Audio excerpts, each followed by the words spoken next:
नमस्कार।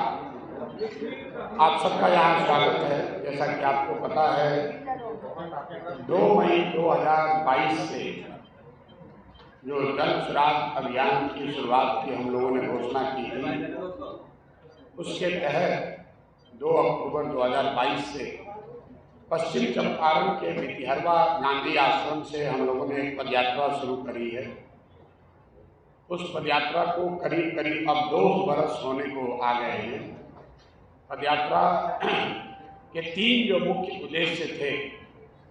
पहला उद्देश्य ये है कि बिहार के गांव-गांव जाकर लोगों की समस्याओं को जमीन पर देखा जाए, लेकिन उससे आगे बढ़कर लोगों को ये बताया जाए कि जिन मुद्दों पर वो वोट करते रहे हैं, उनकी जो गरीबी, पिछड़ापन, उनकी जो परेशानी है, उससे निकलने का रास्ता क्या हो सकता है। ये पदयात्रा का पहला उद्देश्य है। दूसरा पदयात्रा का उद्देश्य रहा है कि बिहार में पिछले 30-40 वर्षों में एक बहुत बड़ा वर्ग है जो विकल्प के अभाव में लालू जी के डर से भाजपा को और भाजपा के डर से लालू जी को वोट करता रहा है। तो विकल्प के अभाव में यहाँ के लोगों को जानते बूझते गलत व्यक्ति और दल को वोट न देना पड़े, इसलिए बिहार में एक नए विकल्प, राजनीतिक विकल्प को बनाया जाए और वो विकल्प किसी व्यक्ति, किसी परिवार, जाति विशेष, धर्म विशेष का न होकर पूरे बिहार के उन लोगों का हो जो इस नई व्यवस्था को बनाना चाहते हैं। तीसरा उद्देश्य जो है कि बिहार के विकास के लिए अगले 10 वर्ष में बिहार जो देश का सबसे गरीब और पिछड़ा राज्य है, इसको देश के 10 अग्रणी राज्यों में शामिल कराने के लिए क्या विजन, क्या प्रोग्राम, कार्यक्रम बनाना चाहिए, उसकी संरचना बनाकर उसको जनता के बीच में रखना। अब इन तीनों विषयों पर मैं अभी का अपडेट आपको दे देता हूँ। पदयात्रा में मैं करीब 60% बिहार पैदल चल पाया हूँ। पश्चिम चंपारण से चलकर अभी हम लोग सुपौल में पदयात्रा कर रहे हैं। आपके जिले पूर्णिया आने में अभी 3-4 महीना और लग सकता है, क्योंकि सुपौल के बाद मैं अररिया, किशनगंज, उसके बाद कटिहार के बाद पूर्णिया।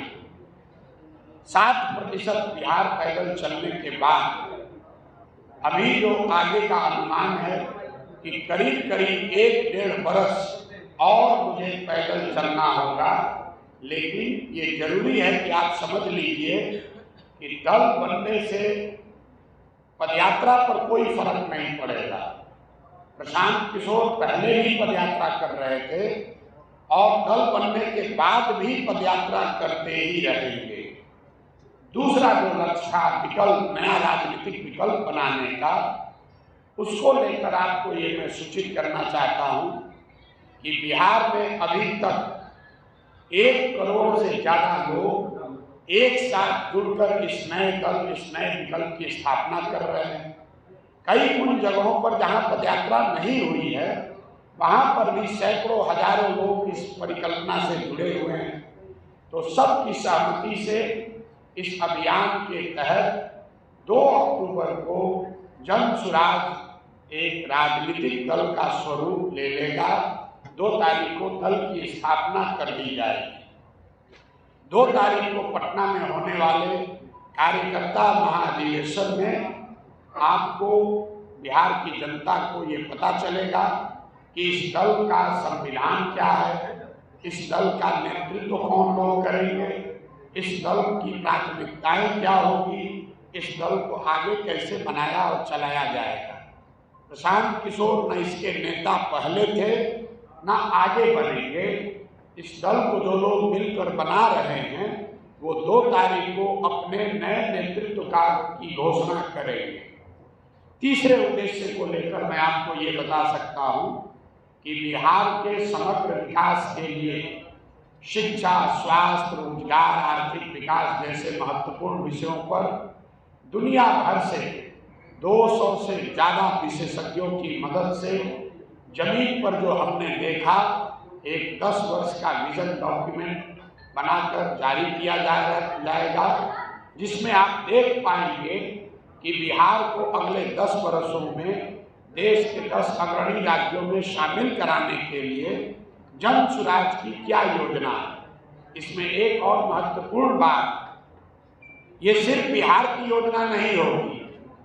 जब ये योजना जारी होगी तो बिहार के हर पंचायत का, बिहार के 8,500 पंचायतों का अलग अलग योजना बनाकर ये जारी किया जाएगा, ताकि आप ये देख सकें कि आपके पंचायत के लिए जन सुराज की क्या योजना है। जब ये योजना अगले वर्ष मार्च और जून के बीच में जारी की जाएगी, तो बिहार में हर वो व्यक्ति जो किसी नगर या ग्रामीण पंचायत में रहता है, वो अपने पंचायत की योजना, जन सुराज की योजना को देख सकेगा, उसको पढ़ेगा, पढ़ने के बाद उसमें सवाल उठा सकता है, उसको अच्छा लगे तो उसको देखकर जुड़ सकता है। तो पदयात्रा को लेकर ये जो 3 उद्देश्य थे और उन उद्देश्यों को लेकर हम लोग कहाँ तक पहुँचे हैं, इस पर मैंने अपना जो अभी का अपडेट है आपसे साझा कर लिया। अब आपके जो सवाल है आप सवाल कर सकते हैं। पूर्णिया आज मैं सिर्फ आधे दिन के लिए आया हूँ।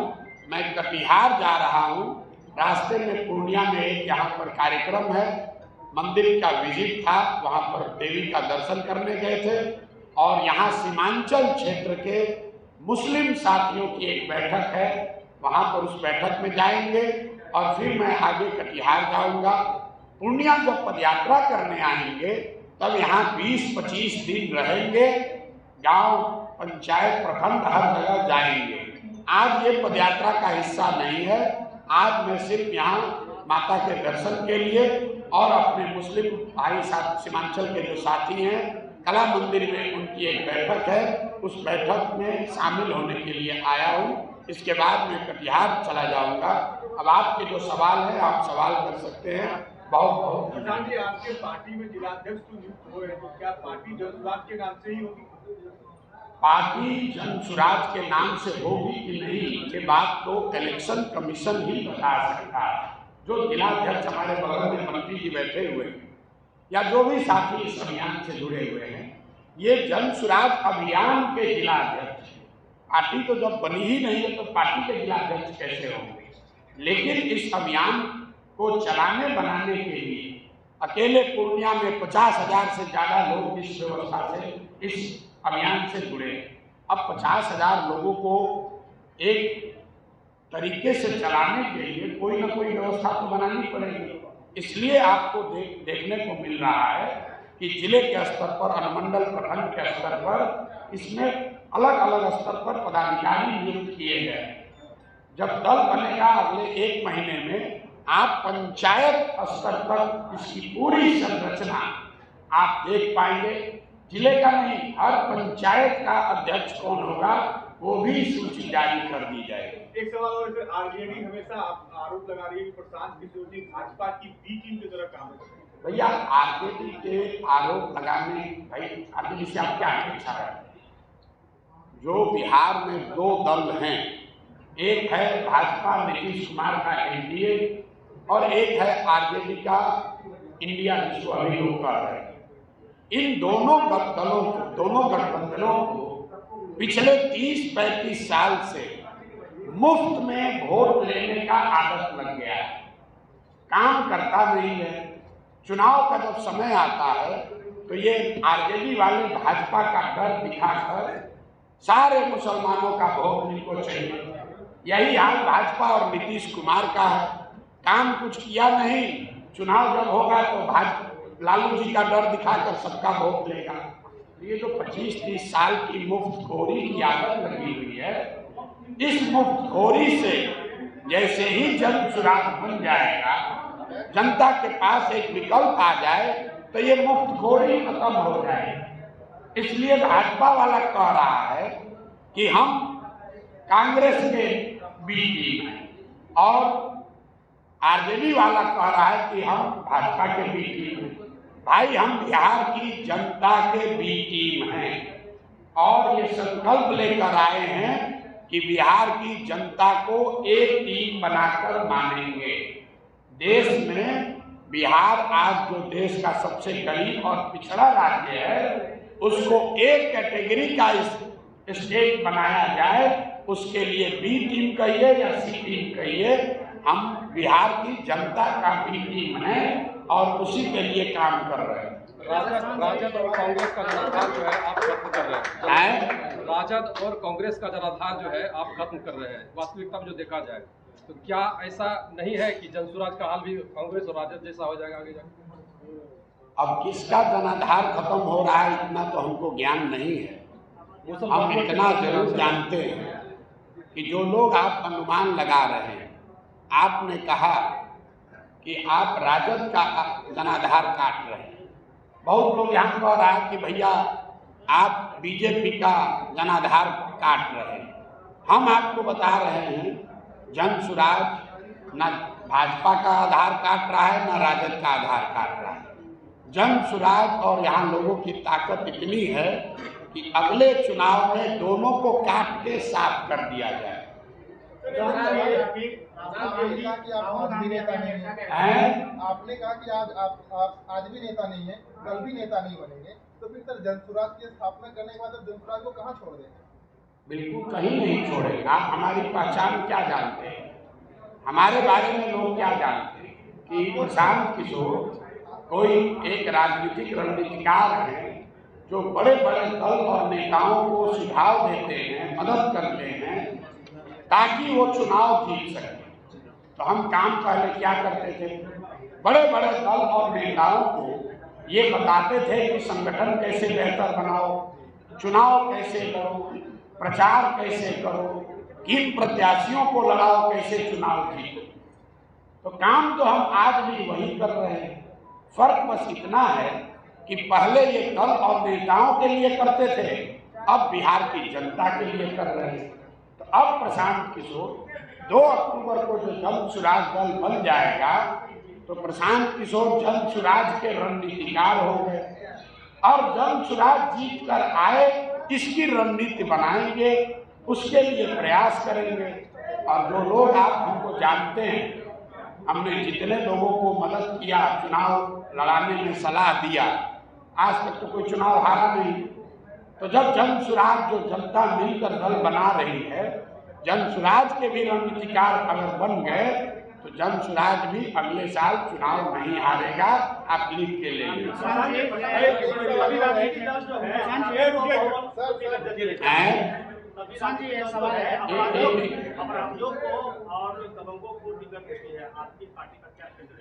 भैया पहली बात तो हमारी कोई पार्टी नहीं है, पार्टी तो लोगों की है जो जनसुराज लोग मिलके बना रहे हैं।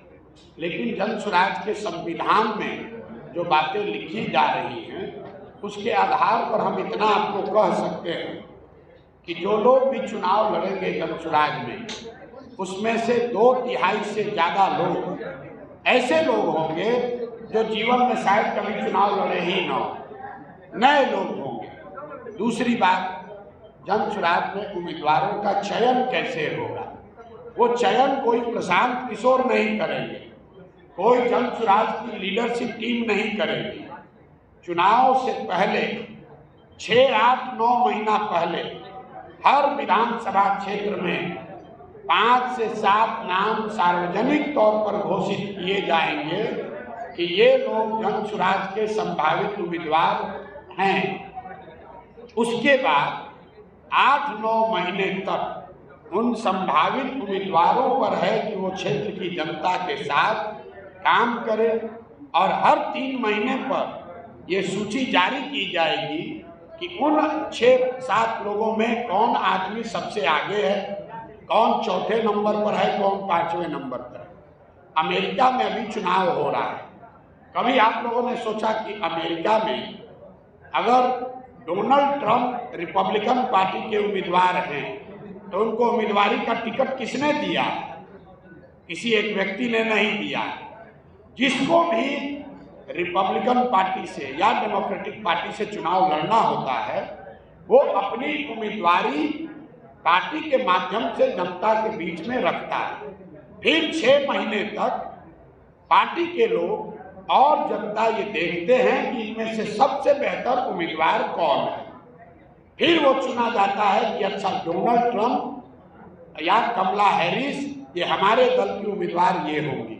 वो कोई कमिटी में बैठकर कोई एक व्यक्ति या व्यक्तियों का समूह टिकट नहीं देता है।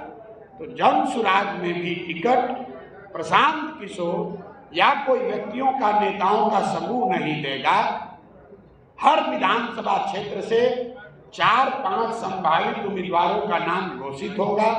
फिर क्षेत्र की जनता उन 5 को 6 को असेस करेगी, उनके काम को, उनके चरित्र को, उनके ईमानदारी को, और फिर उन 5-6 में से जिसको जनता ने चुन लिया वही जन सुराज का उम्मीदवार बन गए। प्रशांत जी, अभी राहुल गांधी अभी अमेरिका गए हुए हैं और उन्होंने वहाँ पे बयान दिया कि अगर उनकी सरकार आई तो आरक्षण पर विचार किया जाएगा। भाई राहुल गांधी कब क्या कह दें ये उनको खुद नहीं पता है। जहाँ तक हम लोग अभी देख रहे थे, पिछले कई महीनों से राहुल गांधी ने जातीय जनगणना के पक्ष में बात किया, उन्होंने आरक्षण बढ़ाने की बात की। अब अमेरिका में जाकर आरक्षण हटाने की बात कर रहे हैं, तो इस पर तो बेहतर कोई कांग्रेस का आदमी ही बता सकता है, राहुल गांधी बता सकते हैं। हमने तो राहुल गांधी का स्टैंड अभी तक यही देखा था कि जातिगत जनगणना होना चाहिए और जरूरत पड़े तो आरक्षण को बढ़ाया जाना चाहिए। ये उनका चुनाव का स्टैंड ये था। अब कल अपना स्टैंड बदल लिया है तो कांग्रेस के नेताओं से पूछिए, हमको उसकी जानकारी नहीं है। हरियाणा के पूर्व सीएम जो कांग्रेस के नेता हैं, उन्होंने भी कहा कि राहुल गांधी ने जो कहा है सही है। भाई फिर वही बात, कांग्रेस के नेता ने क्या कहा नहीं कहा उस पर हम क्या टीका टिप्पणी करेंगे। मैंने आपको बताया कि सार्वजनिक जीवन में होने के नाते राहुल गांधी बहुत बड़े नेता हैं, देश में विपक्ष के नेता हैं। तो उन्होंने जो बात कही, अभी तक हम लोग की जानकारी में ये था कि वो चाहते हैं कि पूरे देश में जातीय जनगणना हो और आरक्षण की सीमा जो 50% की सुप्रीम कोर्ट ने तय की है, अगर जरूरत पड़े तो उसको बढ़ाया जाए। ये उनका स्टैंड लोकसभा के चुनाव में रहा। अब अमेरिका में जाकर उन्होंने क्या कहा, हमने वो बयान देखा नहीं है। आप बता रहे हैं कि उन्होंने कहा कि आरक्षण को हटा दिया जाए। अगर ऐसा उन्होंने कहा है तो राहुल गांधी उस पर स्पष्टीकरण दे सकते हैं, उनके नेता दे सकते हैं, हम क्या उस पर बोलेंगे। आप अपने बयानों में नीतीश जी और तेजस्वी पर हमलावर होते हैं, जबकि नरेंद्र मोदी जी के प्रति सॉफ्ट रहते हैं, इसकी क्या वजह? इसकी वजह आपका अपना मन का भ्रम है। आपने सुना नहीं कि हमने कहा क्या। पिछले 30-35 साल से बिहार को चला कौन रहा है? बिहार को चला रहे हैं लालू और नीतीश। तो दोषी कौन हुआ? लालू और नीतीश। लेकिन मैंने ये कहा कि बिहार के बर्बादी के लिए दोषी हैं लालू और नीतीश, लेकिन गुनाहगार हैं कांग्रेस और भाजपा वाले। इसका उत्तर भी मैंने दिया। क्यों? आप सारे जितने पत्रकार यहाँ हैं, लालू जी अपने दम पर बिहार जीवन में सिर्फ एक ही बार जीते, बाकी 15 साल तक जो लालू जी का जंगल राज रहा वो इसलिए रहा क्योंकि कांग्रेस ने उनको वो बैसाखी दी, वो मदद किया कि वो बिहार पर शासन कुशासन कर सके। ऐसा तो है नहीं कि कांग्रेस को पता नहीं था, मनमोहन सिंह को मालूम नहीं, इतने बड़े इकोनॉमिस्ट हैं, कि बिहार की आर्थिक स्थिति क्या है। फिर लालू जी की उन लोगों ने मदद क्यों की? लालू जी की मदद उन लोगों ने इसलिए की कि उनको केंद्र में दिल्ली में 15-20 सांसदों का लालच है। यही काम आज भाजपा कर रही है। नीतीश कुमार अपने दम पर बिहार आज तक जीते ही नहीं। आज की विधानसभा में 243 विधायकों के विधानसभा में नीतीश कुमार के 42 विधायक हैं, और जो भाजपा पूरे देश में दूसरे दलों को तोड़कर विधायकों को खरीदकर अपनी सरकार बनाती है, वो बिहार में अपना सरकार नहीं बनाकर नीतीश जी को बना दिया है। ऐसा क्यों किया है? ऐसा इसलिए किया है कि बिहार से 15-20 सांसद हमको दिल्ली में मिलता रहे, बिहार की जनता अगर भुगत रही है तो भुगतने दीजिए। इसीलिए मैंने कहा कि बिहार की बर्बादी के लिए लालू और नीतीश का शासन जिम्मेवार है, लेकिन इसके असली गुनाहगार कांग्रेस और भाजपा है। अगर इसमें आपको हम कोई सॉफ्ट दिख रहे हैं तो ये आपके मन का भ्रम है। गठबंधन की पॉलिटिक्स है सर बिहार में, तो क्या जनसुराज अगर आप पार्टी बता रहे हैं जैसे कि बन जाएगी, तो क्या जनसुराज भी गठबंधन की पॉलिटिक्स बिहार में करेगी या 243 विधानसभा सीट पर उम्मीदवार उतारेगी? जनसुराज 243 सीटों पर अकेले अपने दम पर चुनाव लड़ेगी, 242 नहीं, एक सीट भी नहीं। गठबंधन की पॉलिटिक्स जनसुराज नहीं करेगी। आपको कह दिया, एक सीट भी नहीं, 242 नहीं, 243 सीट ही लड़ेंगे, क्योंकि हमारे पास सबसे बड़ा गठबंधन पहले से है। आप दल बनाकर गठबंधन बनाते हैं, हम 1 करोड़ बिहार के लोगों का गठबंधन बनाकर दल बना रहे हैं। हमको गठबंधन करने की क्या जरूरत है? बोर्ड और लिंचिंग के बारे में आपने बयान दिया। आप यदि सत्ता में आते हैं, आपकी सरकार बनती है, आप अति पिछड़ों के लिए आप क्या करने जाते हैं? अति पिछड़ों को कहाँ तक जो हाशियत पर है, उस अति पिछड़ी जातियों का आप सम्मान का। भाई ऐसा है कि हम सत्ता में आते हैं ऐसी तो कोई बात है नहीं। जनसुराज की जब सत्ता बनेगी तो उसका पहला लक्ष्य है बिहार में पलायन रोकना, साल भर के अंदर। उसका लक्ष्य है 15 साल से कम उम्र के गरीब से गरीब बच्चों की पढ़ाई की व्यवस्था करना। उसका लक्ष्य है 60 वर्ष से ज्यादा उम्र के हर व्यक्ति को 2000 रुपया पेंशन देना। अब अति पिछड़ा समाज की यहाँ संख्या अगर हिंदू मुस्लिम दोनों मिला दें तो करीब करीब 35% समाज अति पिछड़ा समाज का है। तो सबसे ज्यादा किनके बच्चे पढ़ेंगे? अति पिछड़ा समाज के। सबसे ज्यादा पलायन का दंश जो आज लगा है उससे राहत किसको मिलेगी? उसी समाज को जिसके सबसे ज्यादा संख्या है। सबसे ज्यादा समाज में आज बुजुर्ग किस समाज के हैं? अति पिछड़ा समाज के। अगर जनसुराज कह रहा है कि हम शराबबंदी 1 घंटे में हटा देंगे तो आज 1,23,000 से ज्यादा लोग जो जेल में हैं और जेल में ज्यादातर अति पिछड़ा दलित गरीब आदमी है, उसका लाभ किसको मिलेगा? तो हम लोग जाति की राजनीति नहीं करते हैं, हम काबिलियत की राजनीति कर रहे हैं। लेकिन साथ में ये भी बता रहे हैं कि हर काबिल आदमी किसी न किसी जाति का है और हर जाति में कोई न कोई काबिल आदमी है। तो जनसुराज की सोच ये है कि हर समाज से काबिल आदमी को लेकर बिहार में एक नई व्यवस्था बनाई जाए और इसमें अति पिछड़ा को बढ़ाएंगे, सामान्य को घटाएंगे, यादव को गिराएंगे, ये बात नहीं है। जिसकी जितनी संख्या है वो वोट दे या ना दे, उस समाज को, उस समाज के काबिल लोगों को उतनी भागीदारी मिलनी ही मिलनी है। कई लोग ये सवाल उठाते हैं कि भाई यादव समाज के लोग तो आरजेडी के वोटर हैं। मैं आपको कैमरे पर कह रहा हूं, आप तो अति पिछड़ा पूछे कि अगर यादव समाज की जनसंख्या 15% है तो यादव समाज के काबिल लोगों को 15% हिस्सा जनसुराज में मिलेगा ही मिलेगा। जनसुराज को बनाने वालों में, जनसुराज को चलाने वालों में, जनसुराज से टिकट पाने वालों में 15-16% यादव समाज के लोग रहेंगे ही रहेंगे। इसलिए नहीं कि वो यादव है, इसलिए नहीं कि वो अति पिछड़ा है, इसलिए कि जनसुराज की एक मूल सोच है कि किसी का हक कोई दूसरा न मारे, ना आपको अपने हक से ज्यादा मिलेगा, ना आपका हक किसी को मारने दिया जाएगा। सवाल ये है कि आप लगातार कहते हैं कि भैया शराबबंदी हमने 100 बार कहा, बिहार में एकमात्र आदमी हम हैं जो कह रहा है कि जनसुराज की व्यवस्था बनी तो 1 घंटा के अंदर शराबबंदी को उठाकर बाहर फेंक देंगे। इससे फर्जी कोई कानून यहाँ लागू नहीं है। ये सिर्फ और सिर्फ नीतीश कुमार का ढकोसला है। शराबबंदी के नाम पर दुकान बंद है, होम डिलीवरी चालू हो रही है और बिहार की गरीब जनता का हर बरस 20,000 करोड़ रुपए का नुकसान हो रहा है। और ये पैसा कहाँ जा रहा है? ये पैसा जा रहा है भ्रष्ट अफसरों के पास, नेताओं के पास, शराब माफिया के पास। तो ये व्यवस्था क्यों नहीं हटनी चाहिए? बिल्कुल, लोगों ने कहा कि अगर शराबबंदी के खिलाफ बोलिएगा तो महिला वोट नहीं देगी। हम आपको बता रहे हैं, यही फर्क है जनसुराज में और दूसरे में।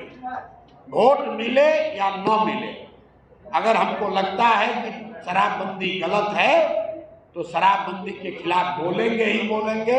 ऐसा नहीं करेंगे कि विपक्ष में है तो कह रहे शराबबंदी हटना चाहिए और सत्ता में आए तो वही शराबबंदी में अच्छा लगने लगे। सर, जनसुराज भी क्या फ्री पॉलिटिक्स करेगी जनता के? जैसे तेजस्वी यादव ने कहा कि 200 फ्री जो है यूनिट बिजली प्रदान किया जाएगा। इस तरह की योजनाएं जैसे नीतीश जी का चल रहा है जीविका। भाई देखिए, ऐसा है, लोकतंत्र है, हर व्यक्ति को, हर दल को, हर नेता को अपना कार्यक्रम जनता के बीच रखने का पूरा फ्रीडम है। अगर उनको लगता है कि बिजली को फ्री करने से ही बिहार का सुधार होगा तो उनको कहने दीजिए, जनता मालिक है, जनता तय करेगी। दूसरों की जमीन हड़पने वाले वक्फ बोर्ड के बारे में आपने कहा, आपने सपोर्ट किया था, एक बयान आया था आपका, और आपने लिंचिंग का भी जिक्र किया था। मैंने उसको दूसरे परिप्रेक्ष्य में कहा। हम उस तरह की राजनीति नहीं करते हैं कि वक्फ का मामला आया तो हम मुसलमानों के वोट के लिए वक्फ पर टिप्पणी करें। हमने ये कहा कि मुसलमानों के लिए मुश्किल घड़ी है, उनके लिए मशवरे की घड़ी है, क्योंकि आज जिस देश को के आज़ादी में, जिस देश में को बनाने में मुस्लिम समाज का बहुत बड़ा योगदान है, इनके पुरखों ने अपनी इनका खून बहाया है, उसी देश में आज उसके पार्लियामेंट में ऐसे कानून बनाए जा रहे हैं जिससे मुस्लिम समाज का एक बड़ा वर्ग अपने आप को असहज पाता है। और मैंने उन कानूनों का जिक्र किया, जैसे CA NRC का कानून बन गया, वक्फ का कानून बन गया, यूनिफॉर्म सिविल कोड की बात हो रही है, लिंचिंग हो रही है। ये जब कानून बनते हैं तो देश का एक बहुत बड़ा वर्ग जो मुस्लिम है वो अपने आप को असहज महसूस करता है। तो स्वाभाविक तौर पर अगर आपकी राजनीति में भागीदारी नहीं रहेगी, आपके राजनीतिक विरोधी सत्ता में रहेंगे, वैचारिक स्तर पर, राजनीतिक स्तर पर अगर आपके सारे विरोधी आपके सत्ता में बैठे हैं तो इस तरह की परेशानी आपको आएगी ही आएगी। इसका सॉल्यूशन क्या है, रास्ता क्या है? रास्ता मेरा टीका टिप्पणी करना नहीं है, वो करने के लिए तो नेता लोग यहाँ बैठा ही है। इसका रास्ता ये है कि मुस्लिम समाज के लोग राजनीति में आए, अपने हक, अपने हुकूक के लिए लड़ाई लड़ें, जद्दोजहद करें, अपनी जगह बनाएं, तभी तो उनका सम्मान होगा, तभी तो उनकी बात को सुना जाएगा। सिर्फ मेरे बयान दे देने से कि वक्फ का कानून खराब है, उससे तो मामला रुकेगा नहीं, लड़ाई लड़नी पड़ेगी। बिल्कुल गलत है, इसमें कहीं किंतु परंतु नहीं है। CA NRC गलत है, हमने उसका विरोध किया, हमको उसके विरोध के लिए नीतीश कुमार ने पार्टी से निकाल दिया, लेकिन वही मुस्लिम समाज नीतीश कुमार का झंडा लेकर घूम रहा था। कानून बन गया CA NRC का। आज मुझे आप बताइए, जदयू में जो मुस्लिम समाज के लोग नेतागिरी कर रहे हैं वो किस आधार पर जदयू में बने हुए हैं? वक्फ के कानून पर नीतीश कुमार की पार्टी ने पार्लियामेंट में भाजपा के साथ दिया है। और आज भी मुस्लिम समाज का आदमी मदरसे में पैसा के लिए, वक्फ बोर्ड में पोजीशन के लिए, अपने टिकट के लिए, अपने बच्चों को MLC और बोर्ड में जगह दिलाने के लिए उनके साथ खड़ा है। तो जब आप गलत करोगे तो आपके समाज के साथ गलत ही होगा। प्रशांत जी, सवाल ये है कि लगातार मैं डॉक्टर गौतम मोहिनी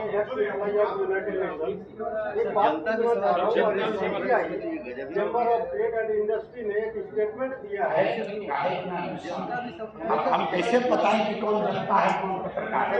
परिचय दे रहे हैं। तो सवाल ये है सर कि आप लगातार कह रहे हैं कि 2 अक्टूबर को जनसुराज एक दल के तौर पर आएगी, 2024 के मार्च में तमाम अखबारों में बड़ी खबर चली थी कि जनसुराज ऑलरेडी एक दल है जिसका सीएम स्पष्टीकरण जानना चाहते हैं। भैया ऐसा है, जनसुराज के नाम से जब ये यात्रा अभियान शुरू हुआ, कुछ लोगों ने जनसुराज दल का नाम रजिस्टर कराया है इलेक्शन कमीशन। उन लोगों का दावा है कि वो हमारे समर्थक हैं या हमारी मदद करना चाहते हैं। उन्होंने इलेक्शन कमीशन में एक दल रजिस्टर कराया है। हम लोग भी इलेक्शन कमीशन में गए हैं और हम लोगों ने भी अपना एप्लीकेशन दिया है। प्रयास कर रहे हैं कि अगर इलेक्शन कमीशन की सहमति हो जाए या जो लोग पहले से बनाए हुए उनसे सहमति हो जाए तो जनसुराज के नाम से दल बन सकता है। लेकिन मैंने पहले सवाल के जवाब में कहा ये हमारे हाथ में नहीं है, ये तो इलेक्शन कमीशन के हाथ में है। 2 तारीख को आपको पता चलेगा इस दल का नाम जनसुराज हुआ या कुछ दूसरा। अगर जनसुराज उसी दल के साथ वो दल भी रहता है तो जनसुराज को कोई फर्क पड़ेगा बिहार में? अगर मेरे भाई का आप बात नहीं समझ, हम लोग इलेक्शन कमीशन में जाकर अपना एप्लीकेशन दे चुके हैं। जनसुराज या इससे मिलता जुलता या जन स्वराज करके इस देश में करीब 25 अलग अलग दल रजिस्टर है। वो तो इलेक्शन कमीशन को तय करना है कि ये नाम किसको मिले। जन स्वराज बिहार में हम लोग के हिसाब से दल 2 तारीख को बनेगा और उस दिन इलेक्शन कमीशन से हम लोग को परमिशन मिलना चाहिए। इस प्रयास में हम लोग लगे हैं। अगर नहीं मिलेगा तो आपको सूचित करेंगे, मिलेगा तब भी आपको सूचित करेंगे। प्रसाद जी, गत लोकसभा चुनाव और जैसे कांग्रेस पार्टी, एक कांग्रेस के नाम से 50 पार्टी रजिस्टर है, आप उसको रोक नहीं सकते। गत लोकसभा चुनाव में, पूर्णिया लोकसभा चुनाव में और रुपौली विधानसभा उपचुनाव में क्या आपकी टीम की कोई रणनीतिक भूमिका रही थी? कोई भूमिका नहीं है, यहाँ भूमिका सिर्फ जनता की है। और रुपौली के चुनाव में ये दिखाया कि जनता यहाँ तीसरा विकल्प या इन दोनों से अलग हटकर कुछ देखना चाहती।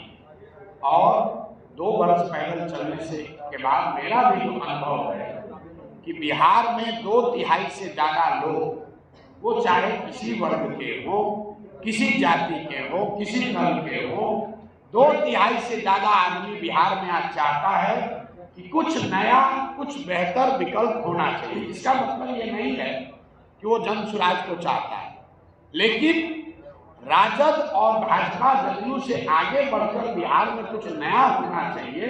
इसको लेकर बिहार में करीब कम सब आदमी को एकदम तैयार बैठा हुआ है।